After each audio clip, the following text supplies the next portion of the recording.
"Don't enter that car." Deborah's voice cut through the quiet street. The black SUV was already running. Its engine was smooth. The windows were dark. The road was tarred and clean.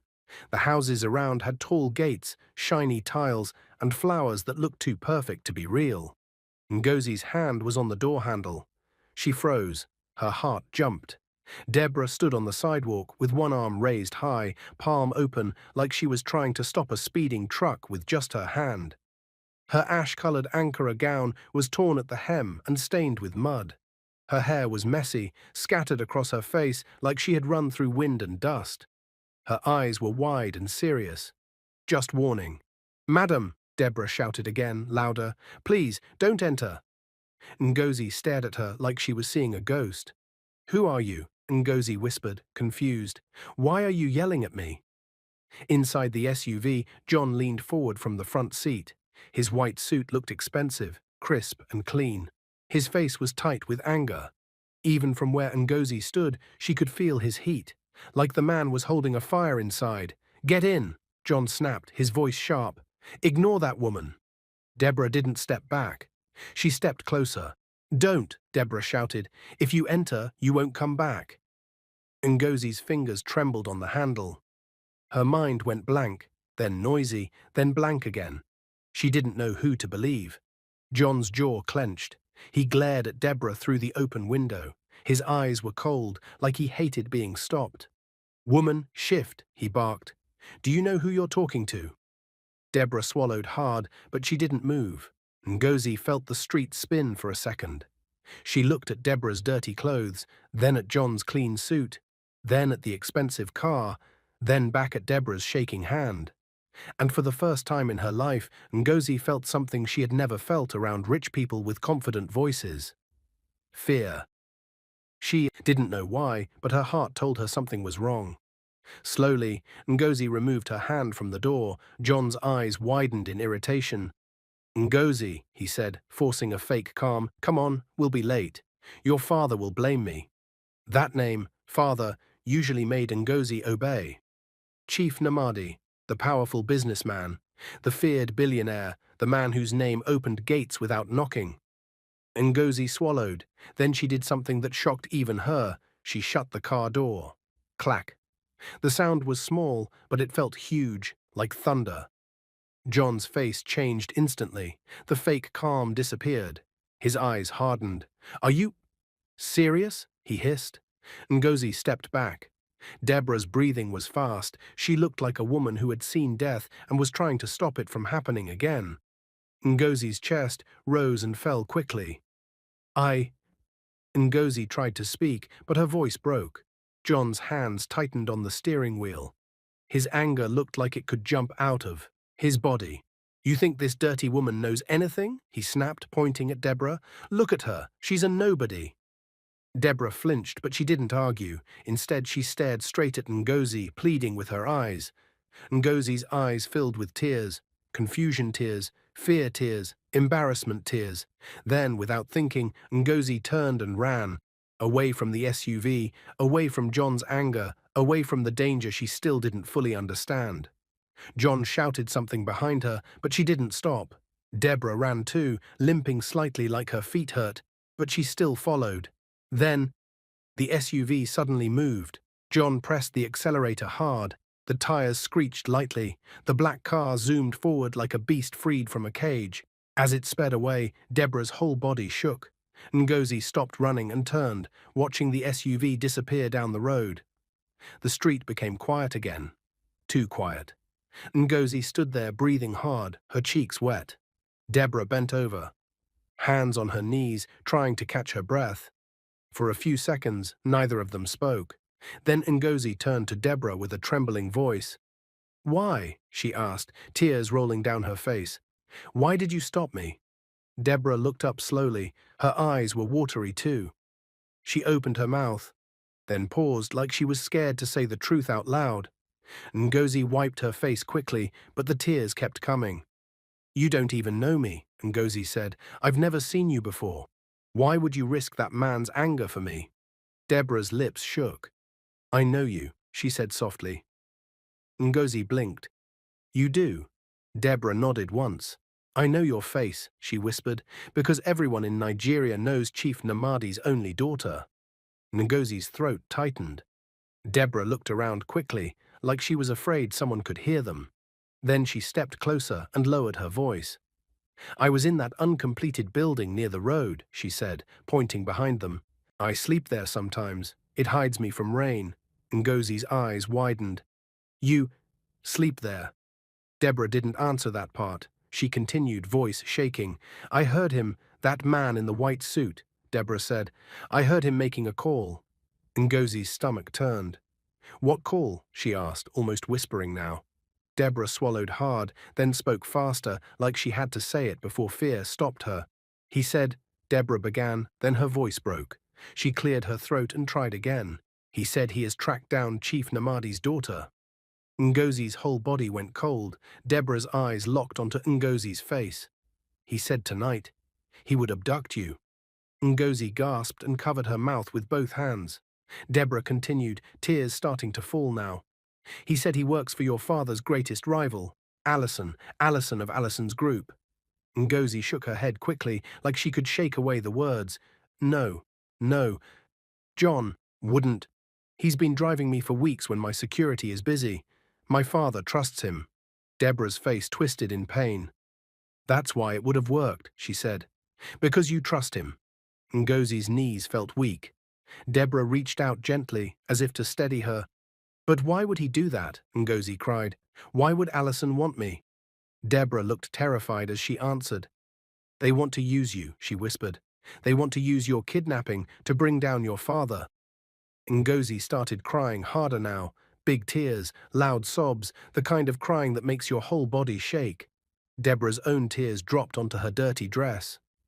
And if you entered that car, Deborah's voice turned into a broken whisper, that would have been your end. Ngozi couldn't breathe for a second. Then she did something she never thought she would do. She threw her arms around Deborah. She hugged her tightly, like Deborah was the only safe thing left on that street. She didn't care about the tattered Ankara. She didn't care about the mudstains. She didn't care about what people would say if they saw her hugging a homeless woman. Ngozi held her like family. Thank you, Ngozi sobbed into Deborah's shoulder. Thank you. You saved me. Deborah hugged her back, shaking. I didn't want you to die, she whispered. I lost my husband. I can't watch another person be taken. Ngozi pulled back suddenly.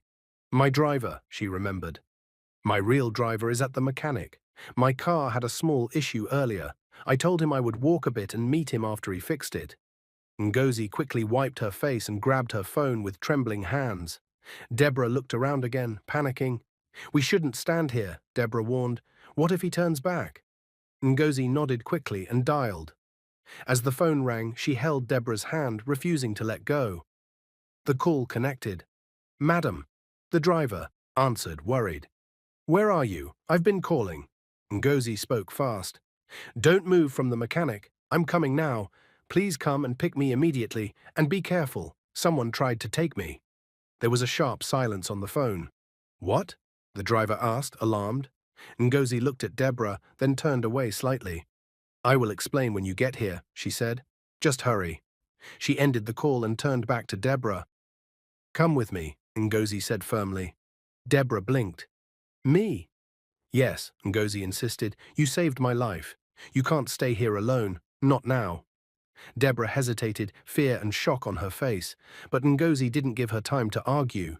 She held Deborah's hand and started walking quickly toward the mechanic area down the street. The sun was still bright, but suddenly the whole day felt dark. Every passing car sounded dangerous. Every shadow looked like a hiding place. And while they walked, Ngozi's phone buzzed. A message popped up on her screen. It was from an unknown number. 3 words. You ruined it. Ngozi's blood ran cold. She stared at the message, her hands shaking so badly the phone almost slipped. Deborah noticed Ngozi's face change. What is it? Deborah asked. Ngozi slowly turned the phone screen toward her. Deborah's eyes widened in horror. And at that exact moment, Ngozi looked up and saw a familiar black SUV at the far end of the road, turning back toward them. Slowly, like it was hunting. The black SUV slowed as it turned the corner, and Ngozi's heart slammed against her ribs. "That's him," she whispered. Deborah's fingers tightened around Ngozi's hand. Her face drained of color. For a woman who had already lost everything, fear still knew how to find her. "Don't look," Deborah murmured. "Act normal." But nothing felt normal. Ngozi pulled Deborah closer to her side as they kept walking, pretending not to notice the car.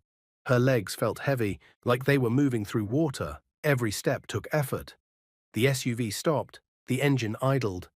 Ngozi didn't turn around, but she could feel John's eyes burning into her back. Then the driver's door opened. Ngozi's body stiffened. Footsteps, slow, calm, confident, just like before. "Ngozi." John's voice sounded smooth, almost gentle, too gentle. She turned slowly.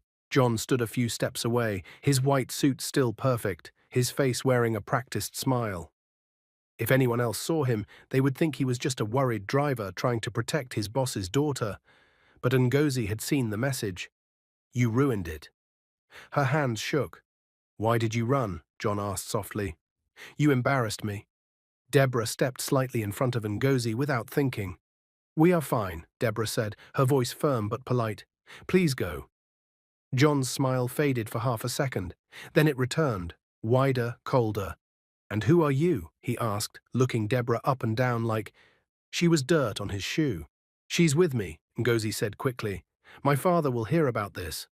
John laughed lightly. "Your father?" He shook his head. "Ngozi, you're being dramatic." He took one step closer. Ngozi stepped back. "I said stop," she warned. John's eyes flicked to the road, then back to her, his jaw tightened.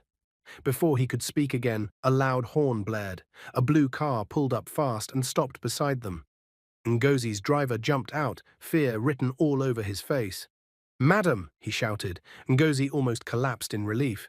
John straightened immediately, stepping back like nothing was wrong. "Ah," John said lightly, "your driver. Good." The driver's eyes moved from Ngozi to Deborah to John. Something in his expression changed. "Is there a problem?" the driver asked. Ngozi didn't answer. She just rushed forward and hugged him briefly, shaking. "We're leaving now," she said. John chuckled. "No need to panic." "I was just stay away from me," Ngozi said sharply. The street went quiet. John stared at her, shocked. The driver opened the back door quickly. "Madam, enter." Ngozi turned to Deborah. "Please, come." Deborah hesitated again, but the fear in her eyes said she knew she couldn't be alone now. She entered the car. As the door closed, Ngozi looked back at John one last time. His smile was gone. What remained was anger, pure and burning. The car pulled away. John stood there, watching them leave, his hands clenched into fists. Inside the car, silence filled the air. Ngozi's driver kept checking the mirror. "Madam," he said carefully, "that man, he is not normal." Ngozi nodded, tears filling her eyes again. "He was going to kidnap me," she whispered. The driver swore under his breath and pressed the accelerator harder. Deborah sat quietly, her hands folded tightly on her lap. She stared out the window like she was afraid the world might disappear if she blinked. When they reached the mansion gates, armed security rushed forward. The gates closed behind them with a loud metallic sound. Ngozi finally felt safe enough to cry. Inside the living room, the air was cool and calm, but her heart was still racing. Chief Namadi stood up the moment he saw her. "Ngozi," he called, "what happened? Why are you shaking?" Ngozi ran into his arms. "Daddy," she sobbed, "I almost died today." The room froze. Chief Namadi pulled back, his face turning hard. "What do you mean?" Ngozi pointed at Deborah, who stood awkwardly by the door, her tattered dress out of place among the luxury. "She saved me," Ngozi said. "If not for her, I would not be standing here." Deborah bowed her head, embarrassed. Ngozi told everything, the warning, the call, the message, the SUV turning back. By the time she finished, Chief Namadi's face was dark with rage. "Allison," he muttered, "so he has started again." He turned to his head of security. "Find that man," Chief Namadi ordered coldly. "John, alive." The room moved quickly after that, calls, guards, locked gates. Through it all, Deborah stood quietly, forgotten by everyone except Ngozi. Ngozi walked over and held her hand again. "Stay with us," Ngozi said softly. "Please." Deborah shook her head. "I don't belong here." "You belong where you are safe," Ngozi replied. Chief Namadi watched them closely. "Who are you?" he asked Deborah gently now. "My name is Deborah," she said. "I am a widow." "Where is your family?" he asked. Deborah's eyes filled with tears. "They are gone." Something in Chief Namadi's face softened. "From today," he said slowly, "you will not return to the street." Deborah looked up, shocked. "You saved my daughter," he continued. "Anyone who does that is family." Deborah fell to her knees suddenly. "Thank you, sir," she cried. Ngozi hugged her again. That night, Deborah slept on a clean bed for the first time in years. But sleep did not come easily, because far away in a quiet apartment, John held his phone tightly and listened to a voice on the other end. "You failed," the voice said calmly. John swallowed. "There is still time," John replied. "She trusts the woman now." A pause, then the voice spoke again. "Then we destroy the woman." John smiled slowly, and at that same moment, Deborah woke up suddenly in the mansion, her heart pounding, as if danger had followed her inside. Deborah woke up screaming. Her body jolted upright on the soft bed, her chest rising and falling fast. For a moment, she didn't know where she was. The ceiling was smooth and white. The room smelled clean. The bed was warm. Then the fear returned. She pressed her hand to her chest. "It was just a dream," she whispered. But it didn't feel like one. She swung her legs down and sat there quietly, listening. The mansion was silent. Too silent. Deborah stood up slowly and walked to the window. She pulled the curtain back just a little. Outside, the compound lights glowed softly. Guards moved calmly at their posts. Still, Deborah's heart refused to calm down. She remembered the voice from the phone call she overheard. The cold words, the plan. "They will come again," she whispered. Behind her, the door opened. Deborah spun around, fear flashing in her eyes. It was Ngozi. "Deborah," Ngozi said softly. "I heard you." Deborah's shoulders dropped in relief. "I'm sorry," Deborah said. "I didn't mean to wake anyone." Ngozi came closer and sat beside her on the bed. "You didn't wake anyone," she said. "I was already awake." They sat in silence for a moment. "I can't stop thinking," Ngozi admitted. "If you had not been there." Deborah looked down at her hands. "God placed me there," she said quietly. "I was not meant to be invisible that day." Ngozi smiled weakly. "You are not invisible anymore," she said. "Not to me." The next morning, the mansion buzzed with activity. Security had doubled. Cars were checked carefully. Phones rang non-stop. Chief Namadi had locked himself in his study, holding meetings with his lawyers and security team. Deborah stayed mostly in the guest room, unsure of where she belonged. She stared at the wardrobe, filled with beautiful clothes someone had placed there for her. "These are not mine," she whispered. She chose the simplest dress and wore it carefully. When she stepped into the living room, heads turned, not because she looked rich, but because she looked different. Clean, calm, present. Chief Namadi noticed her. "Good morning, Deborah," he said. She bowed slightly. "Good morning, sir." He studied her for a long moment. "You are very brave," he said finally. Deborah shook her head. "I was afraid." "Brave people are always afraid," he replied. Before she could respond, a guard rushed in. "Sir," the guard said urgently, "we have a situation." Chief Namadi stood up immediately. "What kind?" "There is a video circulating online." Ngozi's heart skipped. "What video?" she asked. The guard hesitated. "It involves Deborah." The room went still. Deborah's stomach dropped. The guard handed Chief Namadi a tablet. On the screen was a video recorded secretly. It showed Deborah at the uncompleted building, sleeping on the bare floor, wearing her tattered clothes. A voice mocked her in the background. "Look at this mad woman," the voice laughed. "She claims she saved the billionaire's daughter." Ngozi gasped.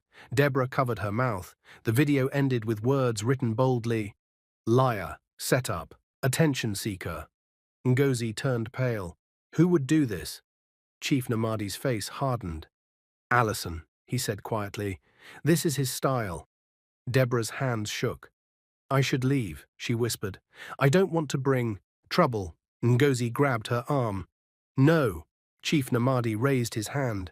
This is exactly what they want, he said calmly, to shame you, to scare you away. Deborah's eyes filled with tears. I don't understand why they hate me. They don't hate you, Chief Namadi said. They fear you. That surprised her. Because you are proof, he continued, proof that their plan failed. Later that day, Deborah sat alone in the garden. She watched birds land on the grass, free and unafraid. Ngozi joined her, holding her phone. People are commenting, Ngozi said sadly. Some believe the lies. Deborah nodded slowly. They always do. Ngozi looked at her. How do you stay strong? Deborah smiled gently. I lost my husband. I lost my home. I lost my name. When you lose everything, fear has nothing left to take. Ngozi's eyes filled with tears. Suddenly, a loud bang echoed from the front gate. Security shouted, cars screeched. Ngozi jumped to her feet. What's happening? A guard ran toward them. Madam, he yelled. A car tried to force its way in. Deborah froze. Her heart knew before her mind did. They found me, she whispered. Chief Namadi's voice boomed from behind them. Lock the compound. Guards moved fast. The gate closed just in time. Outside, a black SUV sat angrily, its engine roaring. Through the bars, Deborah saw him. John. He stared straight at her and smiled. Her blood ran cold. The guards raised their weapons. John lifted his hands slowly and stepped back. The SUV reversed and sped away. Silence fell. Ngozi clutched Deborah tightly. He came for you, Ngozi whispered. Deborah nodded, her legs weak. And he won't stop, she said softly. High above them, a drone hovered briefly, its camera pointed down. Chief Namadi noticed it. Bring that down, he ordered sharply. The drone vanished, but not before capturing everything. Far away, Allison watched the live feed and smiled. Good, he said. Now the real game begins. Deborah looked up at the sky, her heart pounding. She had survived the streets, but this war was different. And she knew one thing for sure, they would not stop until she was destroyed, or until the truth was fully revealed. The mansion did not sleep that night. Lights stayed on. Guards walked faster, phones rang again and again. Every sound felt louder than it should be. Deborah sat on the edge of the bed in the guest room, her hands folded tightly on her lap. Her heart still beat too fast. Every time she closed her eyes, she saw John's smile through the gate. Slow, confident, threatening. They had come for her, not for Ngozi, for her. A soft knock came on the door. Deborah flinched. It's me, Ngozi's voice said gently. Deborah stood up quickly. Come in. Ngozi entered holding a cup of warm tea. Her eyes looked tired but determined. Drink, Ngozi said. You haven't eaten or rested. Deborah took the cup with shaking hands. Thank you. They sat together in silence for a while. I'm sorry, Deborah finally said. All of this trouble is because of me. Ngozi turned to her sharply. No. This trouble is because evil people don't like the truth. Deborah sighed deeply. I only wanted to save you. I didn't think it would turn into this. Ngozi reached for her hand. Deborah, look at me. Deborah looked up. You saved my life, Ngozi said firmly. If you had not shouted that day, my father would be planning my burial right now. Do you understand that? Deborah's eyes filled with tears. Ngozi continued, her voice shaking but strong. Whatever they are planning next, we will face it together. In another part of the mansion, Chief Namadi stood in his study, staring at his phone. On the screen were reports, photos, messages, names. Allison of Allison's group had crossed lines before. Business attacks, lies in the media, court cases. But this time he had crossed a different line. You tried to touch my child, Chief Namadi said quietly to himself. His head of security stood nearby. Sir, the man said, we traced the drone. It was launched from a rented apartment. The name used is fake. Chief Namadi nodded. Of course it is. And John? The security chief asked. Chief Namadi's eyes hardened. John is a small fish. Allison is the ocean. He turned slowly. They want to break Deborah, Chief Namadi said, because she is the weak link. The security chief hesitated. Should we move her to a safe house? Chief Namadi shook his head. No, running will make her look guilty. He paused, then added, instead, we protect her and prepare her. The next morning, the attack came. It started quietly. Ngozi was scrolling through her phone when she gasped. What? Deborah asked quickly. Ngozi turned the screen toward her. A headline flashed boldly across the screen. Deborah's breath caught. The article was full of lies. They called her an actress. They said she was paid to pretend. They said she planned everything to trap Chief Namadi. Photos of her old life were everywhere. Her sleeping place, her torn clothes, her crying face from years ago. The comments were worse. She's a liar. These poor people are dangerous. Throw her back to the streets. Deborah's hands shook so badly the phone almost fell. Ngozi grabbed it away. Don't read that, she said angrily. Deborah stood up suddenly. I can't stay here, she said. This is destroying your family. Ngozi stood too. Stop saying that. Deborah's voice broke. They will never stop. Today it is words. Tomorrow it will be blood. At that moment, Chief Namadi entered the room. He had seen everything. Deborah, he said calmly, sit down. She obeyed slowly. He sat across from her. I want to ask you something, he said gently, and I need you to tell me the full truth. Deborah nodded. Why were you really at that uncompleted building? He asked. Deborah swallowed. I had nowhere else, she said softly. After my husband died, his family took everything. The house, the land, even my clothes. Ngozi's eyes widened. They said I was bad luck, Deborah continued. They chased me away. She paused, then added quietly, that building was the only place that didn't ask me questions. The room went silent. Chief Namadi leaned back slowly. You didn't plan anything, he said. No, Deborah replied firmly. I planned nothing. I only heard a voice that scared me. He studied her face for a long moment, then he stood up. Good, he said. Ngozi looked confused. Good. Yes, Chief Namadi said, because now we fight with truth. That afternoon, something unexpected happened. Chief Namadi called a press conference. Ngozi gasped when she heard. Daddy, are you sure? She asked. They will. Attack us more.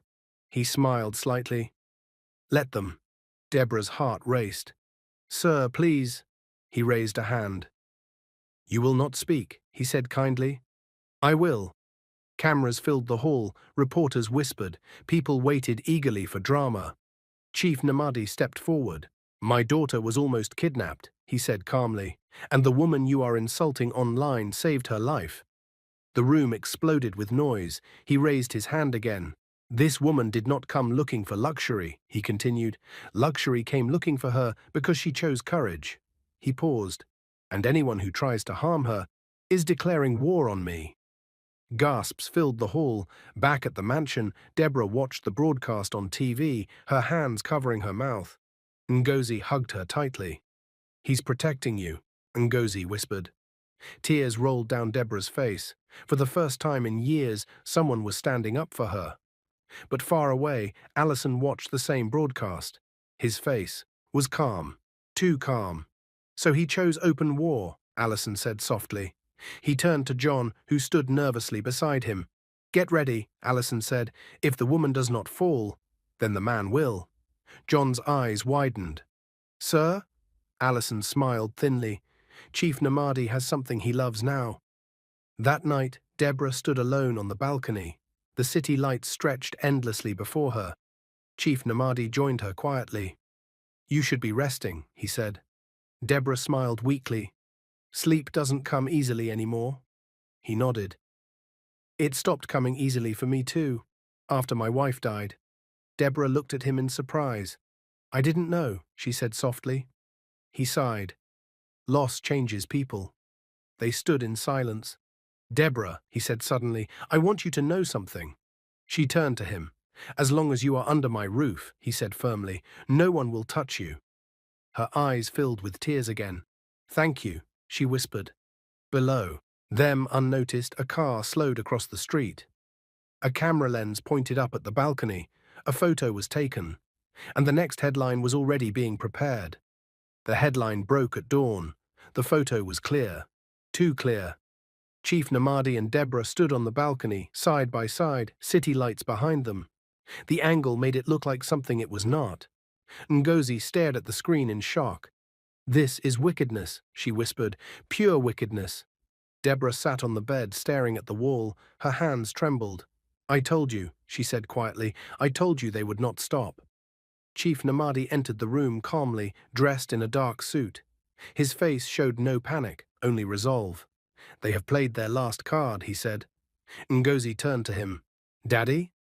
"They wanted to shame us," he continued, "to confuse the public, to make you doubt her." Deborah looked up slowly. "Sir, I never wanted—" He raised his hand gently. "I know." Then he turned to the head of security. "Bring him in." Minutes later, John was dragged into the living room by 2 guards. His suit was wrinkled. His confidence was gone. Fear sat openly on his face. Ngozi stepped back in shock. "John!" John dropped to his knees. "I'm sorry," he cried. "I was forced." Chief Namadi's voice was calm but deadly. "Speak." John shook violently. "Allison planned everything, the kidnapping, the videos, the headlines. He wanted your daughter. When that failed, he wanted Deborah destroyed. He said if I didn't obey, he would kill me." Ngozi felt sick. "Do you have proof?" Chief Namadi asked. John nodded desperately. "Messages, calls, recordings." He handed over his phone. The room went silent as the evidence played. Allison's voice, clear, cold, planning everything. Ngozi covered her mouth in horror. Deborah closed her eyes and cried quietly. Chief Namadi straightened. "Take him away," he ordered, "and prepare the evidence." That same afternoon, the country stopped. Screens everywhere showed one thing: Allison's arrest. The recordings played live, the lies exposed, the kidnapping plan revealed, the truth about Deborah confirmed. People who mocked her went silent. Those who insulted her deleted their words, and those who doubted now bowed their heads in shame. Ngozi watched the broadcast with tears in her eyes. "She saved me," Ngozi said softly, "and the world tried to crush her for it." Deborah stood beside her, still in simple clothes, still humble. "I only did what any human should do," Deborah said. Ngozi turned and hugged her tightly. "You did more," she said. "You became my mother when I needed one." Deborah froze, then she hugged her back. Weeks passed. Peace returned slowly. Deborah no longer hid in corners. She walked freely in the mansion. She laughed again. She slept without fear. And Chief Namadi noticed something he had not expected.